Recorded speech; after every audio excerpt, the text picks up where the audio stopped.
that, because again, in my world, you trust nothing that's in the U.S. press. You seek multiple verifications. And I think now a lot of people, even in the intel community, in the military community, there are a lot of people that are really starting to see that it's time that they started telling the truth.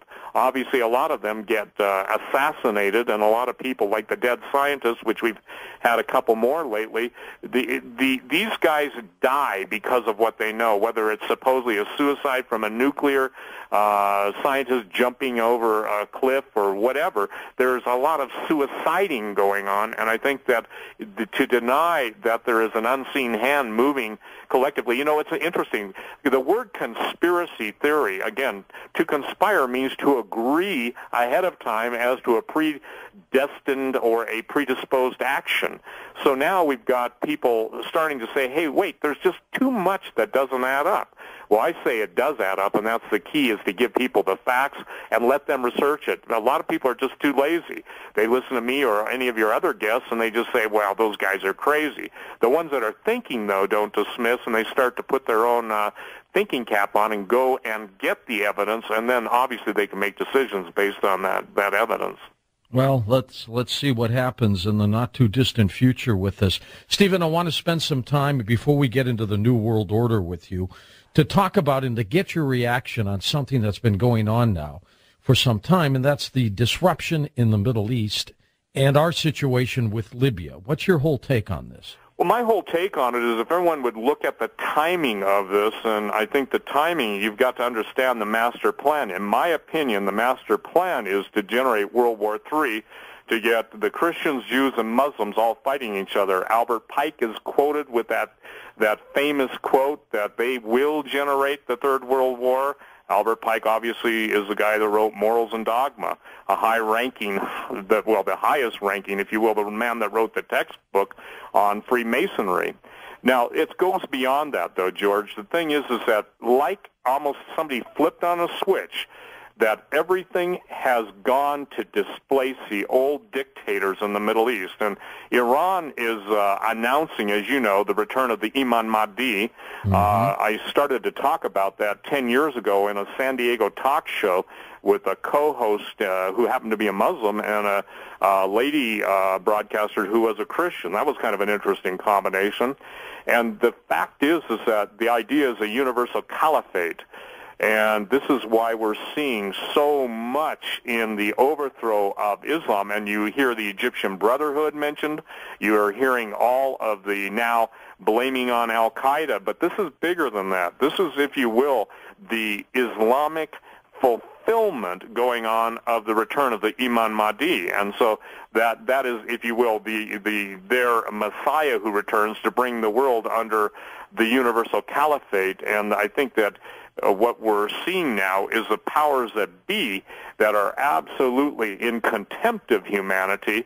And I, as you know, I take the position that Jesus said if the days weren't shortened, there'd be no flesh left alive. And I think that what people have got to understand now is with the movement in the Middle East, we're guaranteed more wars. We're seeing the stress of nations. We're seeing, obviously, men's hearts literally failing them for looking after those things coming upon the earth. And I think that it's one thing to look into a future scenario and describe it and then obviously be ridiculed all along, but there comes a point where ridicule and ad hominem attacks on whatever messenger it is, that doesn't take away the fact that this stuff is happening. So the Middle East is an orchestrated group of events and overthrows being done behind the scenes, and I don't know if you saw it, even Ahmadinejad said that he sees the end of the President of the United States rule because of some embarrassing situation. Well, if you remember, Ahmadinejad stated that he was encompassed with a green mist at the United Nations. That green obviously ties in with the pale horse. The word pale in the Greek in the book of Revelation where it talks about the four horsemen of the apocalypse, it doesn't call them the four horsemen of the apocalypse, but the word apocalypse means the revealing, the unfolding, is a green from the word chloros. And you probably saw in Egypt a holographic projection of a green horseman. You saw that on YouTube, did you not? Yes. Okay, and then that was weird stuff. It's really weird stuff, and it's interesting now because with the physicists and the chemists saying when you get radioactive isotopes mixing with barium and aluminum, which is in the chemtrail spraying, it sets up the perfect environment for almost a three-dimensional holographic presentation. So we've got now the idea out there, and it's on YouTube. I mean, I think it's watched by millions of people, where literally you have someone saying that the Middle East is part of the fulfillment. Obviously, that horse and rider takes peace from the earth. So now we've got perpetual war for perpetual peace. You read the Defense Department, and basically we're just at war until the wars end, and the wars don't end until the Battle of Armageddon. I want to say something, too. People are sending me emails asking me if I think 2012 is the end of the world. Absolutely not. I just want to get that out of the way. I think 2012 kicks in everything that has pretty much been prophesied, and I think that's when people will see so many different events coming from so different many sources that have warned and warned and warned, and there comes a time when the warnings cease and the event is on us. And so the Middle East is the orchestrated, if you will, tearing apart of existing nations and countries. Hold on for a second, Stephen. We'll come back with more.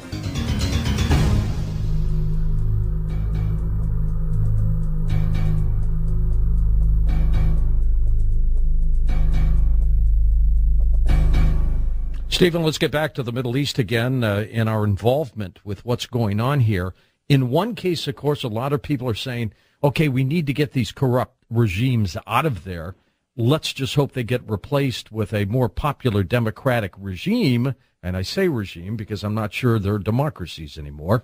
But what's your take again on all of this? Well, like I stated before we went to the break, it's a universal caliphate. Now, that means that there are going to be ruling imams under the 12th imam, and let's just look at Iran, for example. You've got Ahmadinejad, the president, supposedly duly elected, but the people that really rule behind the scenes are the mullahs.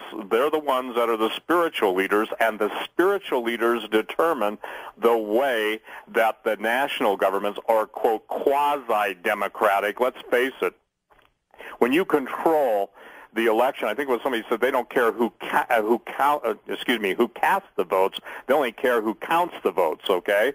So we're not seeing anything. Look at how it's been in Iraq, okay? The minute we would leave, it would revert back to tribal warfare. Obviously, the Sunnis and the Shiites still have a long-standing feud. We've got the issues that without some seeming control, one would have to ask the question, will Afghanistan be any better after we leave than it was after the Russians couldn't fight and win there? So the point is, perpetual war for perpetual peace means that we are going to be squaring off with Islam. That's on the left hand. On the right hand, you've got the Illuminati, the Luciferians, who their, if you will, prime directive is to generate chaos. Everything of the old has to disappear, George, even in this country. The word freedom, the word justice.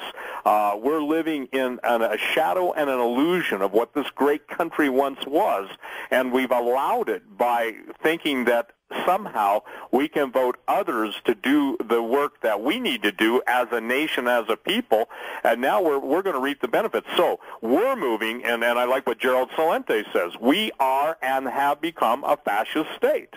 And that's something that a lot of people cannot bring themselves to grasp. Let me give you a good example of this. Okay. Because the remote viewing program that went on in the military, it was actually too effective, and they had to take it away from the hands of human remote viewers. Now, here's what I want to share with people tonight. There was a 50-year report that came out that basically the military during the 70s and 80s prior to the cancellation, and I believe Ed Dames may have even spoken about this, but the point is that they could not confine the remote viewers to specific areas.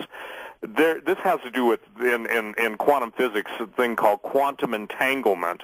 Real simply stated is that they only wanted, they meaning the powers that be, wanted to foresee the future in order to, guess what, control it. They wanted to see what actions in the present would affect the future. That's why people don't understand that this isn't a hopeless situation. I'm trying to tell everybody that there are things they can do to get out of harm's way. It's a frustrating thing, and it's a very, how do I say, unnerving thing to be able to see things ahead of time. Obviously, everybody boo-hoos it or mocks it until they can no longer deny it. So getting to the 50-year plan, the 50-year plan was basically looking 50 years into the future. Now, the military wanted their remote viewers to stay confined. They would say, go into the Kremlin, look at this room, tell us what you see. Go here, go there. But there was a problem with the human intellect, the human spirit. We had that curiosity. Remote viewers wanted to see things outside of the box. Actually, that's where that term came from. It was a term that was a spin-off out of the remote viewing community. I don't know if you knew that, but that's the background on that term. So as these men and women would view out of the box, they were seeing things that basically the control and those who wanted to control the future, and they wanted to control it apart from God and apart from redemption, these guys were seeing things. I believe it was on your show that Ed Dames was asked one time, did he remote view the devil? Well, I believe that the spiritual realm in quantum entanglement is what gives, rise to the physical realm. So, and Ed did, I believe, say that, did he not? Yes, he did. Okay. So, and this is something, by the way, I find it interesting that the Luciferians and those who believe in this new one world government, new world order, think that he's a traitor. Well, if he's a traitor, it's only because he saw, and I don't consider him that, okay? So, in the last couple weeks, a certain group of men, I guess I was a topic of conversation, got together, and they basically made the statement, and this is in a, that was sent to me, and it's just too long to go into the background of it, but basically what they're saying is that the program was canceled, and the reason the program was canceled is because they didn't want humans outside the box. I'm rehashing this real quickly. But then they came up with a machine to look into the future, if you will, okay? And they were mad at Ed Dames for teaching, remote viewing to the public. Now, what I was told is obviously the technology is alien, and they were able to use it and even enhance it, and it involved quantum entanglements. But here's where it gets interesting. Due to changes in the electromagnetics on the Earth, the atoms would overheat, and the alignments were broken.